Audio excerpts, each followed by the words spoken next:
daily basis for not striving and taking leadership of our own lives and of our families. What example do we give? What excuse do we give ourselves?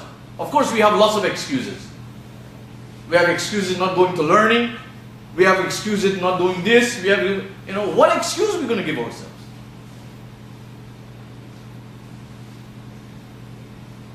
And the Qur'an told the Prophet, وَثِيَابَكَ فَطَهِّرْ. And our translators tell us, the thiyab means the clothing.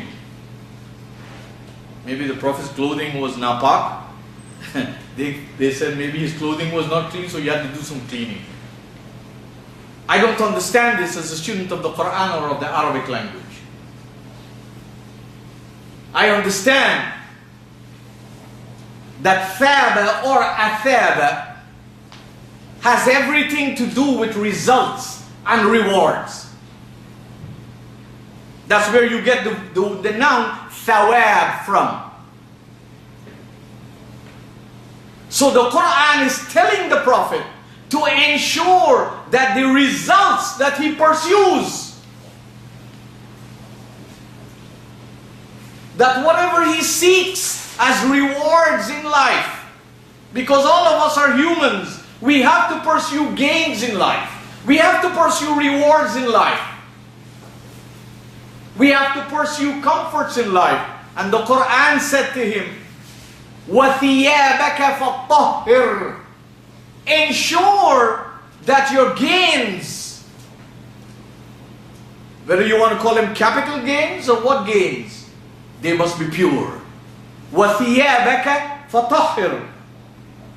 In the Arabic language, طَاهِرُ الثِّيَاب is used to describe a human being who's a nice person, who has a clean disposition, who has a beautiful mind in dealing with others, who has a very positive attitude towards the society at large. Then thiyab in the Arabic language is used for a human being who's warped. Is used for a human being who is warped up here. So you can understand what the Qur'an is now telling the beloved Prophet. وَثِيَابَكَ فَطَهِّرْ. All of us are pursuing gains in life. All of us. Whether we do business or whatever we do, we are hoping for some gains, for some rewards. Should you be concerned and shouldn't I be concerned of the kind of gains we get? Are they clean? Are they pure? Did I cheat to get it? Did I rob to get it? Did I lie to get it? Did I deceive to get it? Are we worried about that? That's the divine message.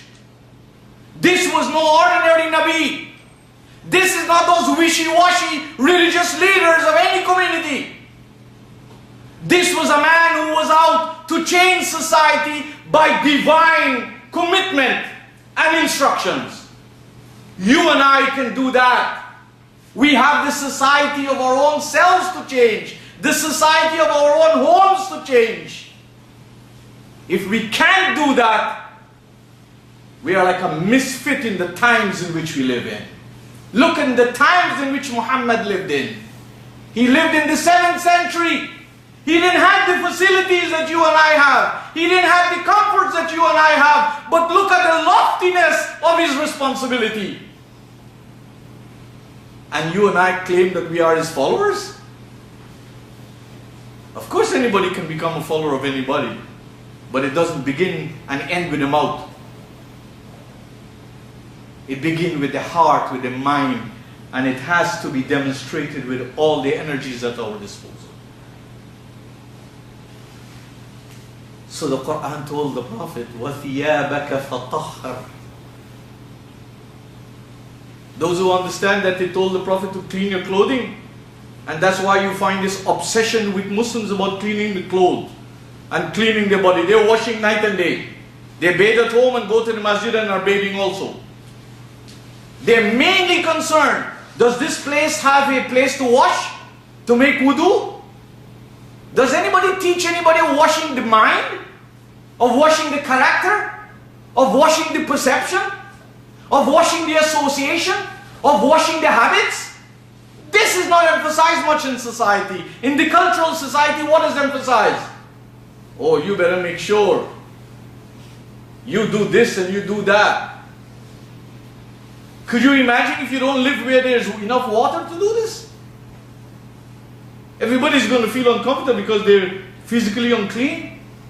Physical uncleanliness is the least of the worries. It is the mental pollution is the problem. The mental pollution, the cultural pollution, the political pollution, the economic pollution, the social pollution, the individual and collective pollution, the religious pollution, the pagan pollution. That's what you and I should be worried about. That's what Muhammad stood up and fought against. You want to be his follower? It's not like putting on an Arab dress and dressing like a man who lived in the 7th century. That is for uneducated minds. You want to follow him? We have lots of responsibilities. We need to follow the commands given to him as well.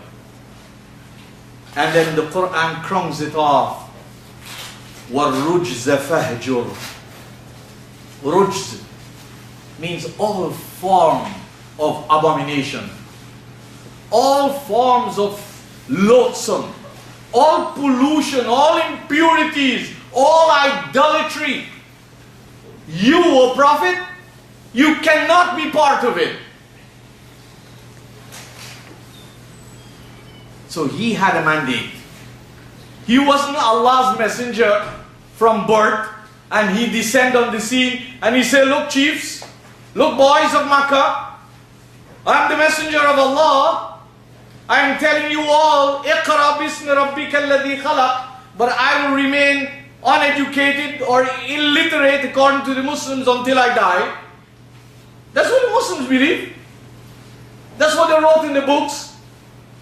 That this prophet said one thing but did the opposite. He told the world, اقرأ باسم ربك الذي خلق, but they said until he died he didn't know to write.